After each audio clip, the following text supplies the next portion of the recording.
Y este tema, pues como ya lo hemos venido comentando, lo desarrollamos a través de un panel de expositores.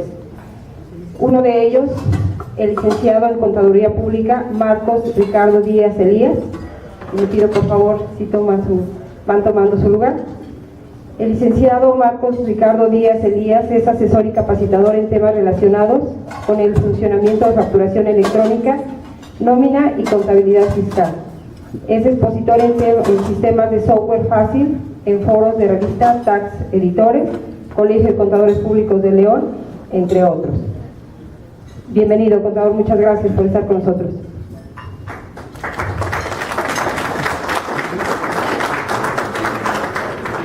De su currículum voy a hacer solamente una síntesis con algunos aspectos de su práctica profesional para ser breve. También nos acompaña como panelista el contador público Alfredo Ramírez del Llano. Contador público, asesor y consultor con más de 20 años de experiencia en las áreas jurídica, fiscal, contable, administrativa, recursos humanos y bienes raíces. Expositor de temas fiscales y seguridad social en el sector público y privado. Socio fundador de LL y BC Consultoría Empresarial e Inmobiliaria. Consejero de la Asociación de Fiscalistas del Estado de Querétaro. Gracias por estar con nosotros, contador. Nos acompaña el licenciado en Derecho Cristian José Muñoz Cornejo. Maestría en Fiscal y licenciatura en Derecho, diplomado en Derecho y diplomado en Derechos Humanos por la Suprema Corte de Justicia de la Nación. Cuenta con la certificación profesional en Fiscal por el Instituto Mexicano de Contadores Públicos. Litigante en áreas fiscal, administrativa y amparo. Asesor legal en materia fiscal, administrativa, corporativa e impuestos internacionales. Consejero de la Asociación de Fiscalistas del Estado de Querétaro. Bienvenido, licenciado.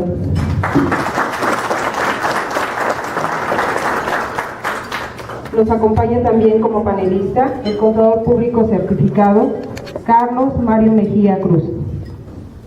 Maestría en impuestos, experiencia profesional de 18 años en consultoría y asesoría a empresas en diversos temas fiscales, seguridad social, Ley Federal del Trabajo y otros. Director de HM3 y Consultoría Sociedad Civil. Expositor en temas fiscales y laborales. Maestro titular en materia de Derecho Constitucional y suplente en materia de ISR e IVA. Socio activo del Colegio de Contadores Públicos de Querétaro. Bienvenido, contador.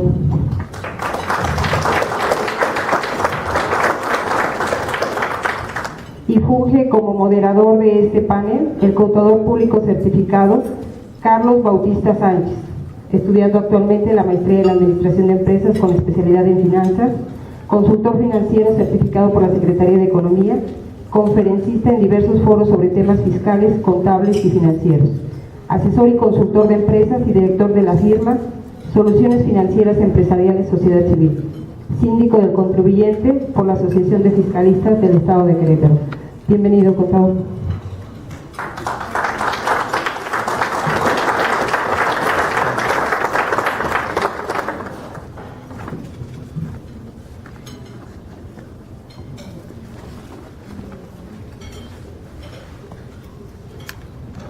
Muchas gracias nuevamente a todos, bienvenidos. Les voy a platicar brevemente la dinámica para la interacción. La persona que guste levanta su mano, plantea la pregunta de manera directa, no hay ningún problema. Los panelistas precisamente aquí son expertos en lo que vamos a platicar.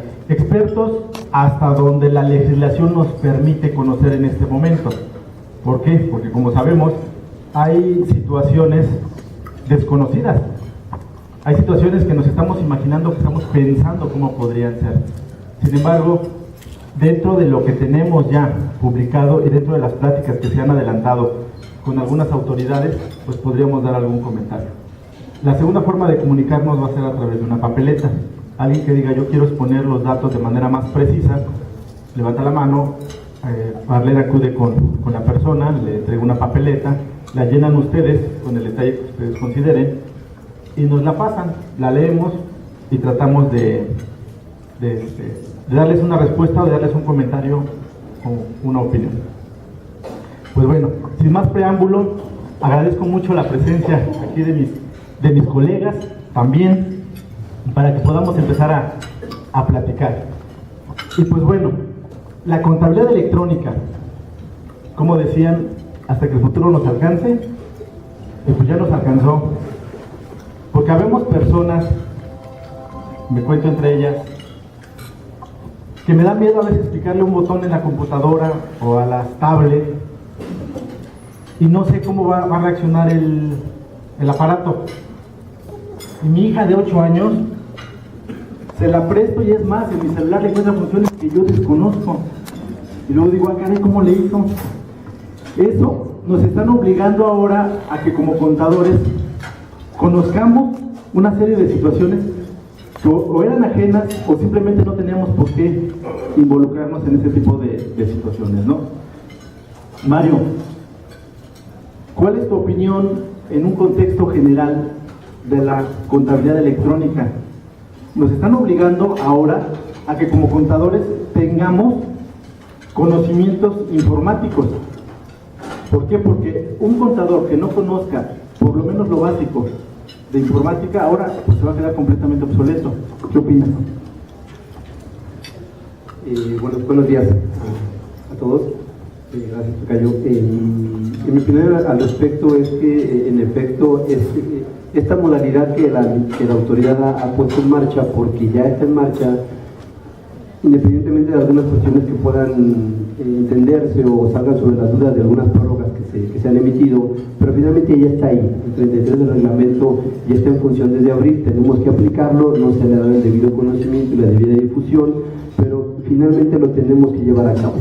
Y lo decimos con mucho respeto porque en otros foros lo hemos platicado también, aquellos paquetitos en los cuales vamos a la Cruz o al Teta a comprar, el pirata pues ya no va a aplicar, o tendrán que esperar a que salga la versión pirata de la nueva aplicación, no lo sé.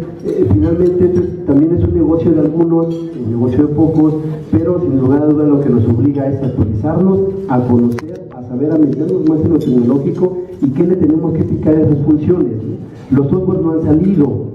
Les comentaba el licenciado Paul que la siguiente semana ellos tienen una presentación de lo que es el software de ese fácil.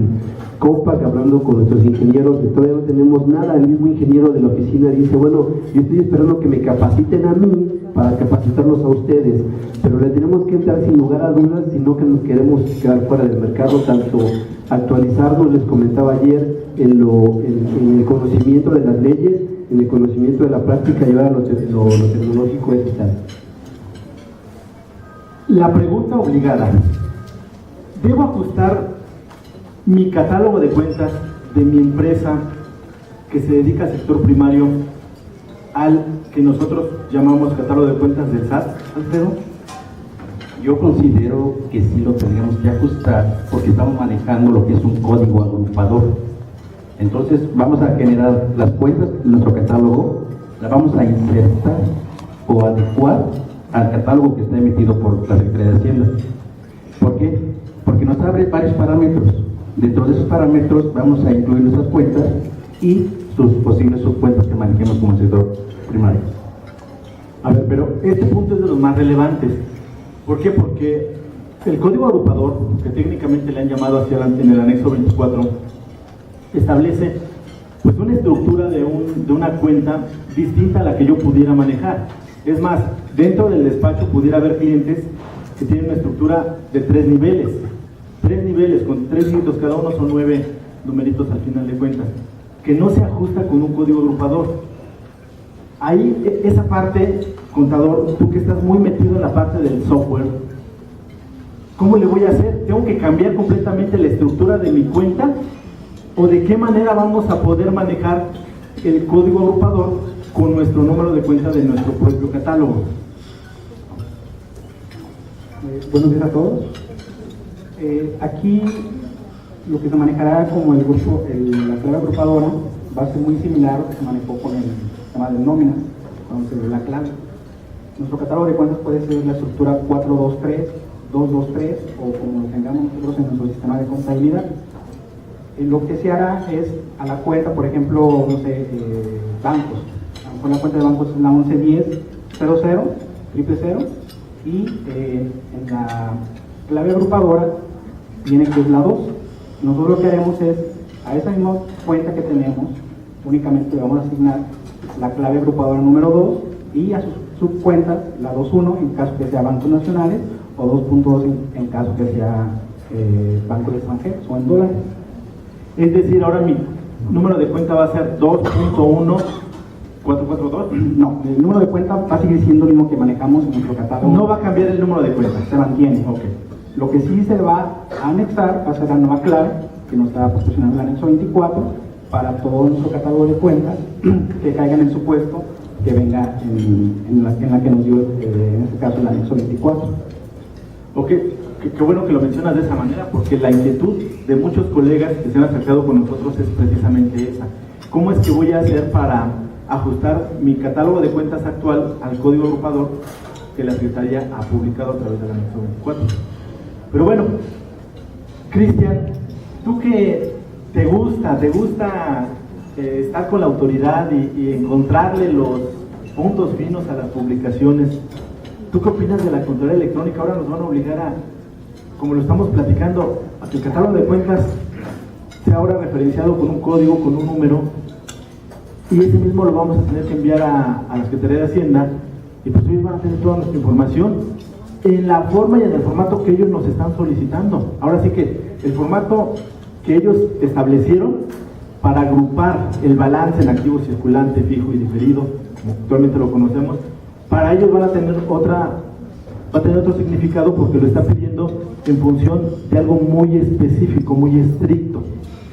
¿Qué opinión te merece? Sí, yo hablaría aquí de dos temas, porque el tema de la contabilidad electrónica necesariamente va de la mano con el buzón tributario e incluso con el tema de las revisiones electrónicas, pero lo dejamos así en el tema de decir, bueno, va de la mano con el buzón tributario y otra cuestión, la naturaleza de la información que vamos a mandar.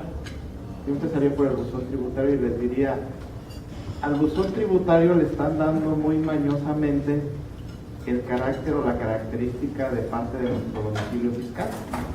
Sin embargo, es una parte de nuestro domicilio fiscal que nosotros no podemos controlar la seguridad del mismo, ni podemos controlar a la hora que entre o salga el SAT, o saque información el SAT de ese buzón tributario.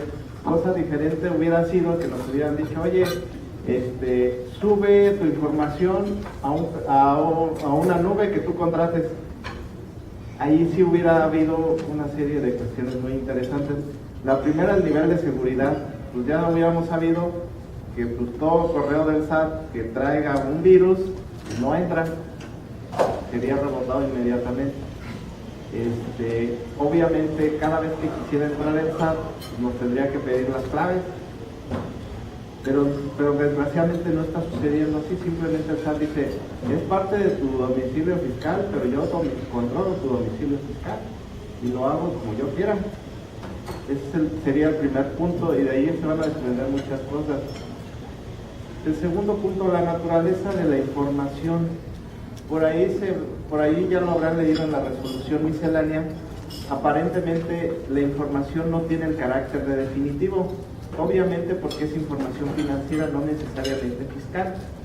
Entonces partimos del hecho de que vamos a mandar información que va a ser susceptible de estarse cambiando cada mes hasta que llegue la declaración anual o incluso posteriormente a la presentación de la declaración anual, porque ni siquiera nos dan reglas o ni siquiera nos refieren a decir, oye, aplica las mismas reglas del artículo 32 de código.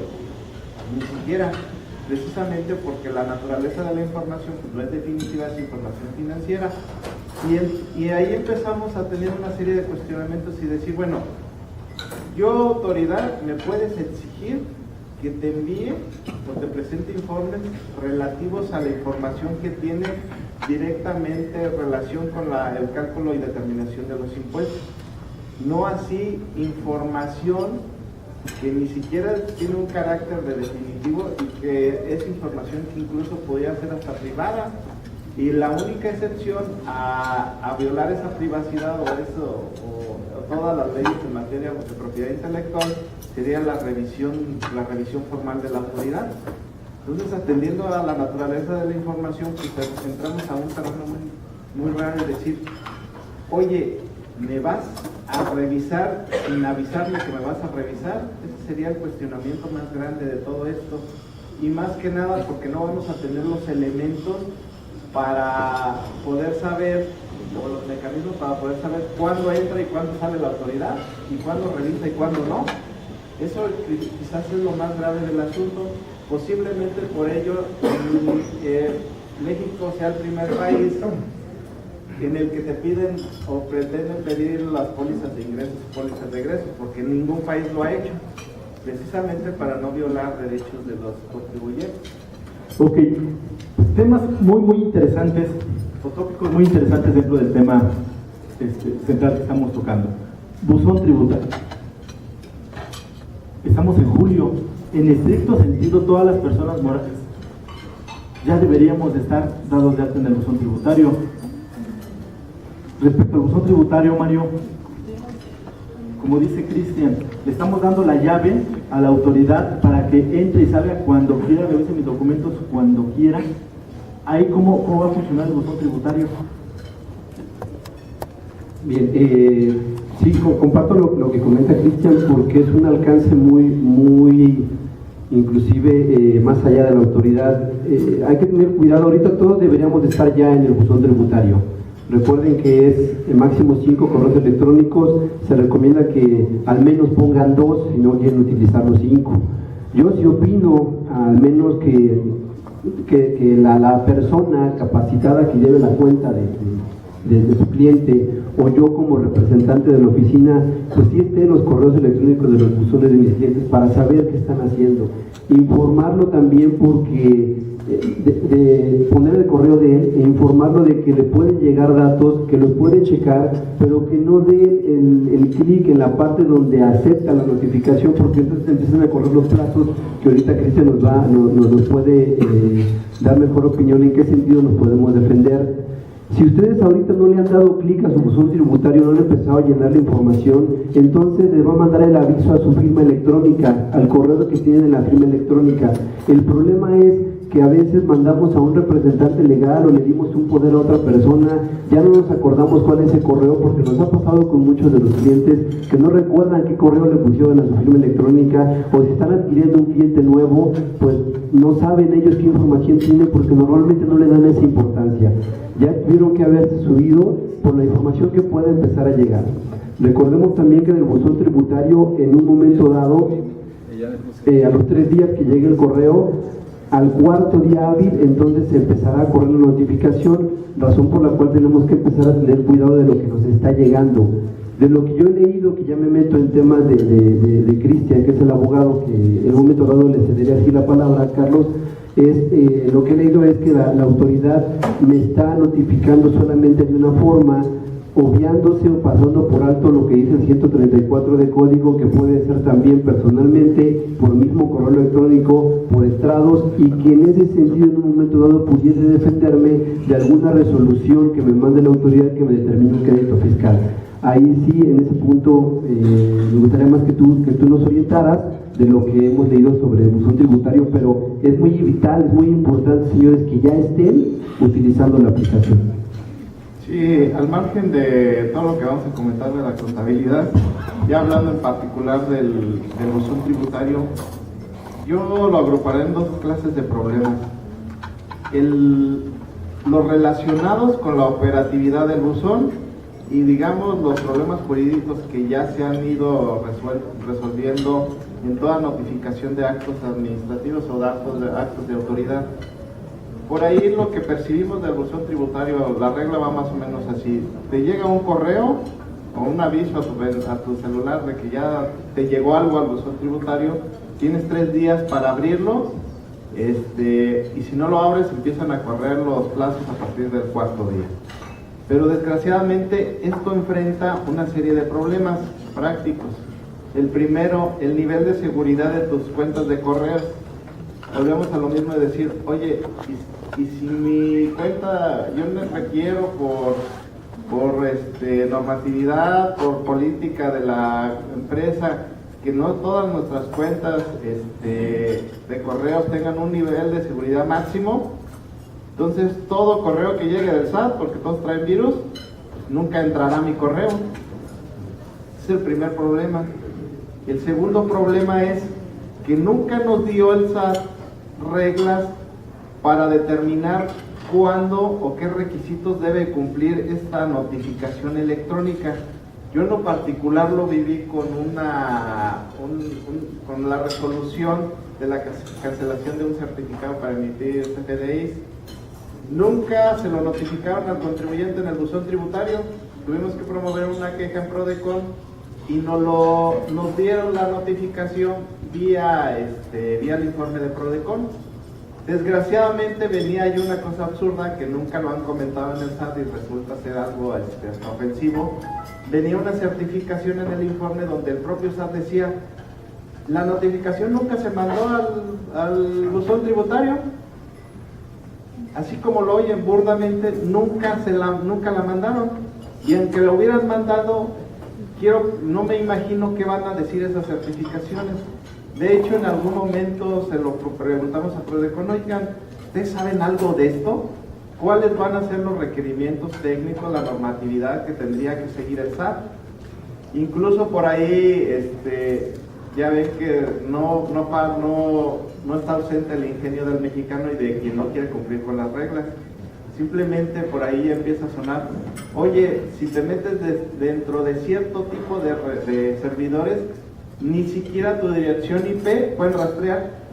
Entonces ni siquiera nos han dicho eso. Oye, en la certificación que emita el SAT tendrá que por lo menos mencionarse la dirección IP de la máquina de donde se abrió el buzón. Ni siquiera vienen esa clase de requisitos o lineamientos o elementos mínimos para proteger los derechos del contribuyente. Yo creo que va a enfrentar esa clase de situaciones operativas.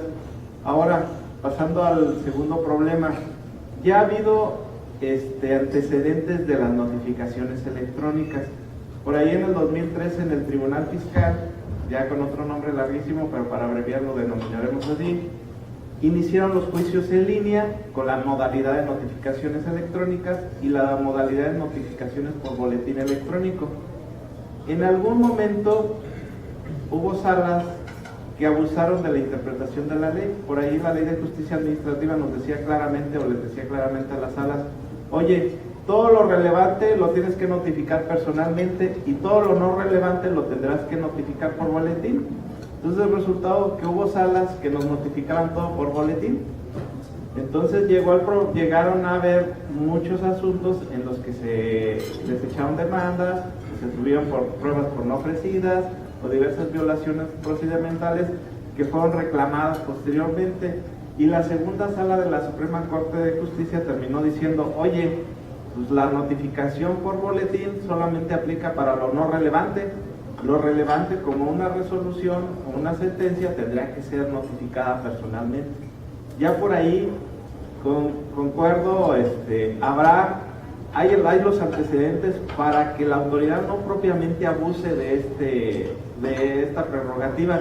Yo creo que el tema del buzón tributario y su notificación debieron emplearla prácticamente para casos muy particulares. El que se da la fuga del domicilio, por no citar más, o sea, es lógico, es interesante decirlo así. Hay otro antecedente. A partir de este año en el Poder Judicial Federal inician los juicios en línea también, casi con las mismas reglas de los juicios del Tribunal Fiscal, pero con una pequeña diferencia, que aun cuando se va a manejar un expediente electrónico, el Poder Judicial está dando el lineamiento para decir: también tiene que haber uno en papel. ¿Por qué? Porque el Poder Judicial no quiere tener casos como los de Florence Cassé y similares, en los que en el expediente electrónico venga una cosa y en el expediente escrito venga otra, o difieran las partes. Finalmente, de todos los órganos administrativos de la administración pública se está permeando esta situación. En lo que respecta a nosotros del buzón tributario, y hablando de términos no tan técnicos, Ricardo, ¿cuáles serían las recomendaciones que nos podrías hacer? En mi caso tengo un dominio virtual. Dando uso a la regla que dice que puedo darle hasta 5 correos, pues no importa que sean 5, 10 o 20, si a todos les pongo 1 @ midominiovirtual.com, 2 @ midominiovirtual, diciendo hasta 5 tengo para que si no llega uno, llega otro. Si se cae mi servidor, si no pagué la renovación, etcétera, etcétera, pues no me va a llegar el correo. ¿Qué recomendación nos puedes hacer en ese sentido tocante al buzón tributario?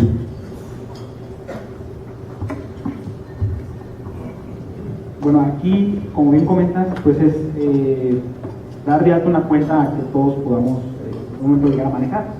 A lo mejor y que podamos consultarla, ya sea Hotmail, Gmail o ya que los dominios en un momento dado, si uno no lo llega a pagar, queda sin la consulta de dicho correo. Aquí la única recomendación es manejar una cuenta de correo en la cual tengamos acceso por así las 24 horas del día para estar pendiente de aquellas notificaciones que nos lleguen a nuestro. O sea, tú sí recomendarías que además del correo principal que se utiliza en el despacho, se abra una cuenta en Gmail, en Hotmail, en alguno de esos servidores gratuitos que en teoría fallan menos que un dominio virtual. De hecho, en las pláticas que ha hecho el SAT sobre el buzón tributario, hasta ha abierto nuevos puestos a las empresas, de una persona que esté exclusivamente al pendiente del buzón tributario, por así decirlo, en este caso del correo, a donde están llegando estas nuevas sugerencias. Que ahí entra la polémica con algunos colegas, ¿no? Algunos dicen, pues bueno, yo con los 500 pesos que le cobro a la empresa, pues también le voy a incluir la revisión del buzón tributario. Y algunos dicen, no, espérame, esa es una situación, una responsabilidad adicional que tendrá que cotizarse por separado. Ya dependerá del colega, ya dependerá del cliente, pero de qué responsabilidad, por supuesto que la muy buena sugerencia la que nos hace. Muchas gracias. Ahora, ya tenemos la puerta de entrada, que es el buzón tributario. Por ahí es por donde se van a subir las cosas. Okay. Ahora, ¿qué es lo que se van a subir, Alfredo? Tenemos la parte de la contabilidad y una definición pues bastante amplia, que tanto código y reglamento nos dice todo lo que incluye. Ya ahora papeles de trabajo, estados de cuenta bancarios, etcétera, etcétera. Lo que estaba en duda, que si entraba o no entraba, ahora ya no hay duda, ya no la plasmaron ahí. Sin embargo, es interesante cómo, por un lado, la contabilidad electrónica tiene una cantidad tremenda de requisitos y de conceptos que integran, y por otro lado, el envío de la información que nos establece reglas misceláneas, pues se quedó en prácticamente 3 conceptos. El catálogo